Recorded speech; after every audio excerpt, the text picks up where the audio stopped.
Good afternoon, everyone. I'm joined by the police chief of Bartow, Steve Walker, a good friend of mine, as we brief you. Now, I always give this disclaimer. This horrible shooting event happened just a couple of hours ago. So the information we give you is very preliminary.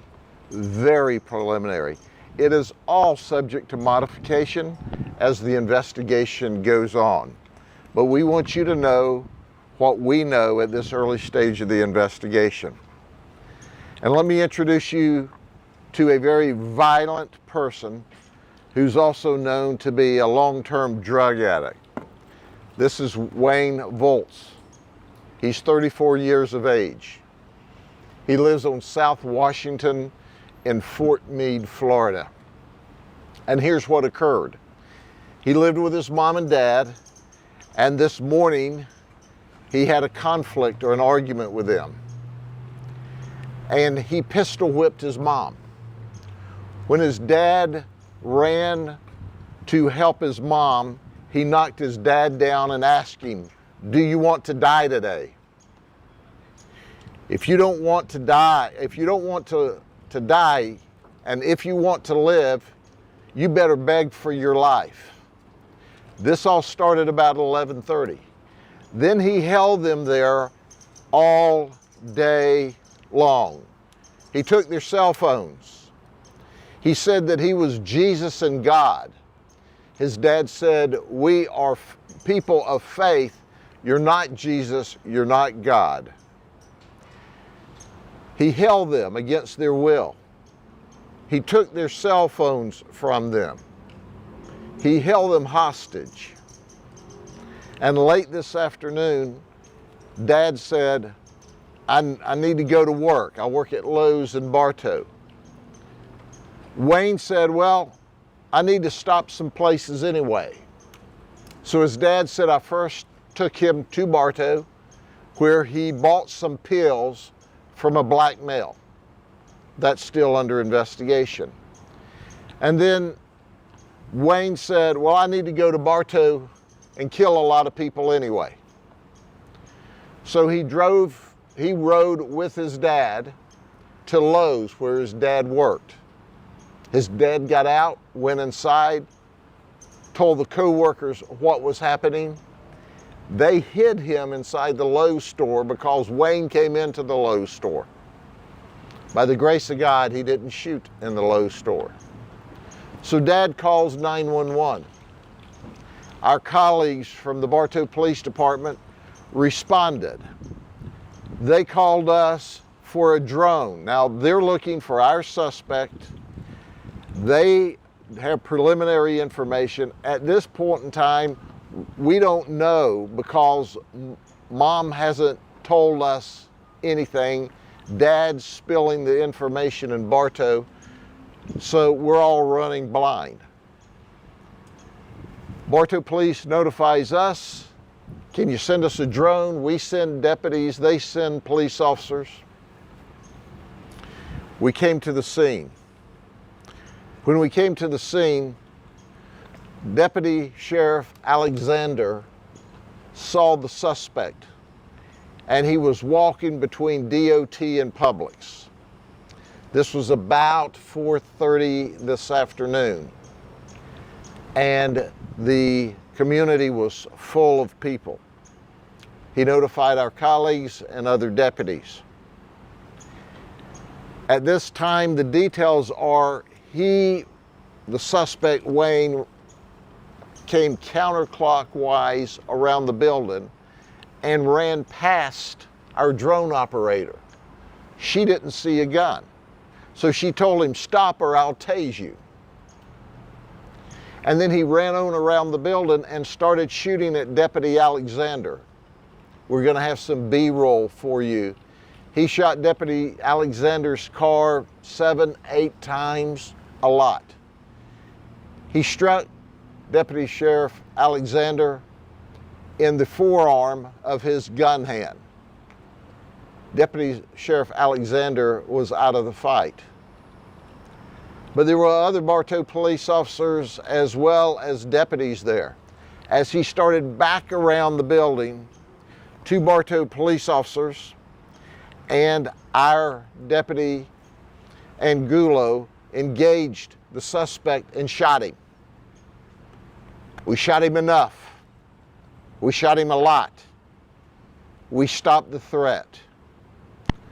Immediately, our deputy was rushed to Lakeland Regional. A Bartow police officer was shot in the exchange underneath the overhang here. I will let Chief Walker release his name. He was shot in the chest, but he was wearing a vest, and it clearly saved his life. So the good news is, for this horrible shootout we had, we've got a wound to the arm, the forearm, which is apparently through and through on Deputy Alexander. He's expected to make a full recovery. He looked his sergeant in the eye at the scene and said, "Sarge, I believe I'll take a few days vacation till I heal up." So we appreciate the fact that he was in good spirits considering the ambush that just occurred to him.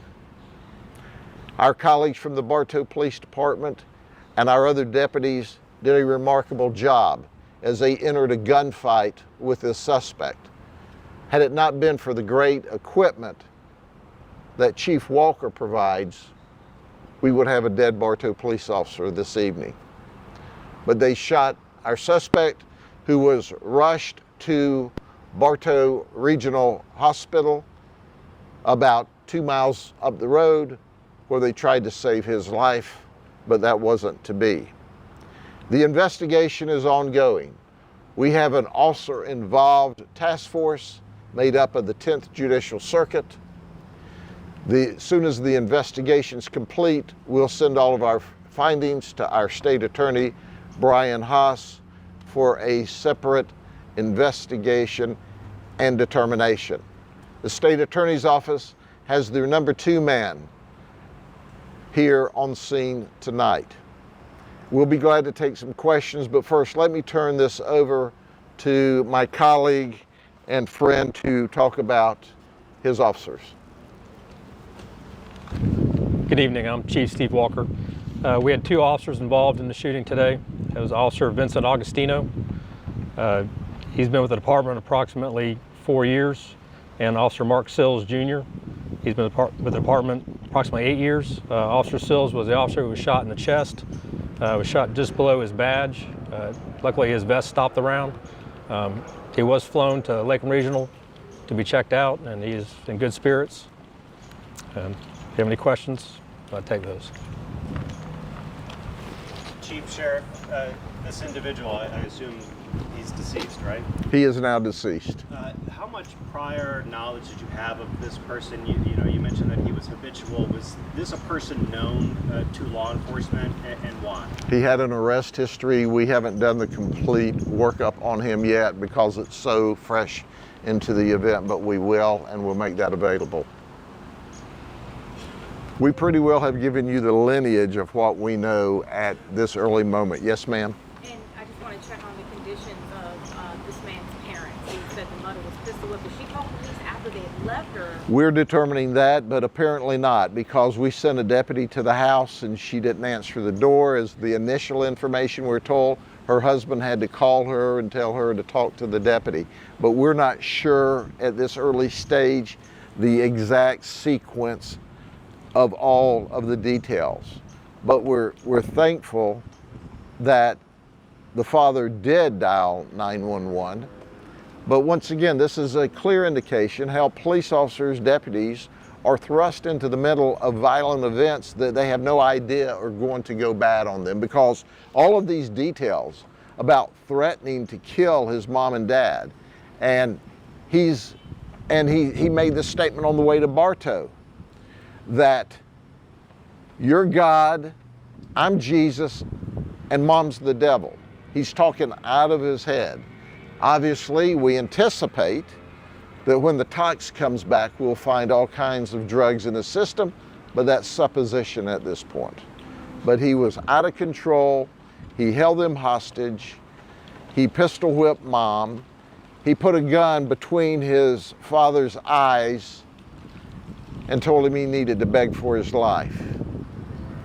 Sheriff, how many shots were fired, and were there other people in the area? Like, how close could they have? We don't know exactly how many shots were fired. I can tell you there were a lot of shots fired.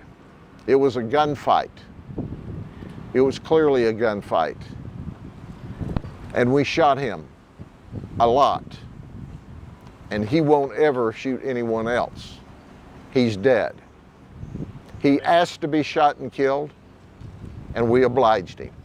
You mentioned the B-roll, and I imagine you'll be providing, but if you could just describe what we can expect to see on that B-roll.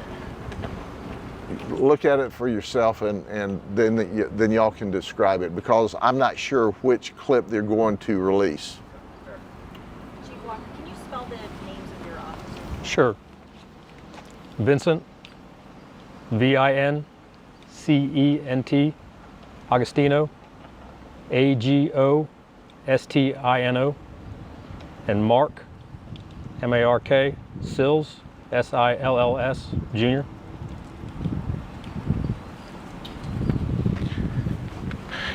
We will be prepared to provide or fill in any of the blanks probably by Monday or Tuesday, but there won't be any other releases this weekend, okay? Thank you very much. Have a happy Easter. I know these two officers, and we will, because they're alive, they're in great condition, and they're going to once again be able to serve and protect the community and stop evil like they stopped evil tonight. Thank you.